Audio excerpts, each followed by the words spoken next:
As I report on myself in these pages, what surprises and pleases me most is the consistency in my life. In the middle of my financial woes, I began a 6-year effort whose roots went back to when I was a junior in high school. I liked reading Walter Lippmann, a columnist for the New York Herald Tribune, who bemoaned the declining influence of church, family, and community on the values of society, fearing that business and its obsession with profits had begun to fill the vacuum and grown to be the fountainhead of values in our society.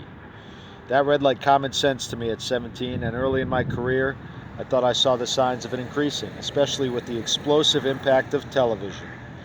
That's what Mary Hartman was all about. That's why she was standing there in the very first scene declaring that there couldn't be a waxy yellow buildup on her kitchen floor because the product she was holding promised that there wouldn't be. The problem crystallized for me when I came across a 1980 article in the Harvard Business Review, Managing Our Way to Economic Decline, by Harvard professors William J. Abernathy and Robert Hayes. This brave and revolutionary essay dealt with what the professors had come to believe was the most rapacious societal disease of our time: short-term thinking. I flew to Boston to meet with Abernathy, a meeting that resulted in a quick kinship and a 3-hour lunch at a Cambridge coffee shop, in which he provided me with the most striking physical metaphor for the malady. "You have to understand, Norman, what is coming," he said, sitting across from me and looking straight into my chest. "There will be a time very shortly when young people, very young people, will be looking into computer screens like I imagine myself doing now." Unblinking, he continued. "They will be looking directly into screens, not to the side, so there will be no peripheral vision. They won't be looking over the top, so they won't see what's ahead. They'll be staring straight into those screens, blind to everything ahead and around them.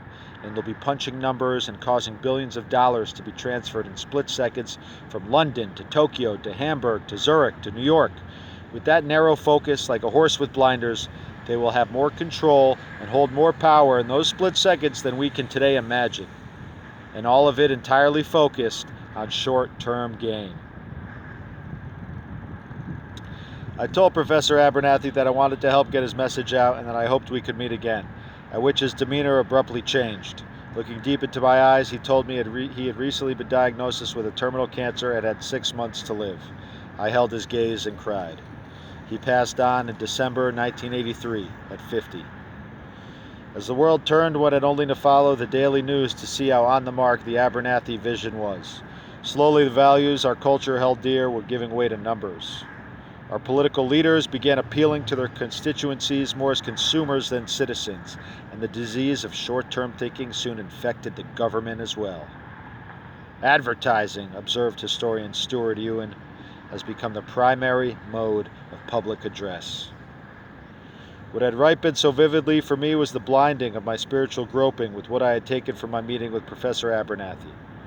I addressed these concerns repeatedly in various speeches over the years with the help of David Bollier, as bright and interesting a socio-political mind as I'd yet encountered, whom I stole from the staff at People 4.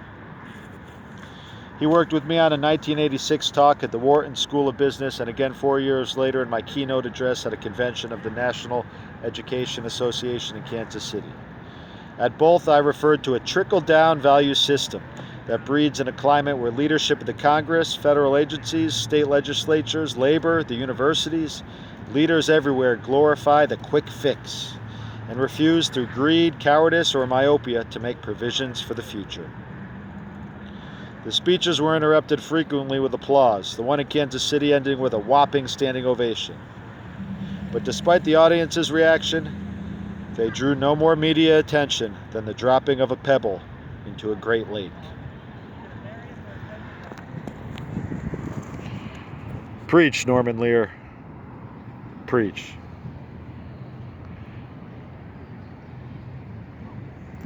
Resist corporate greed, indeed, indeed.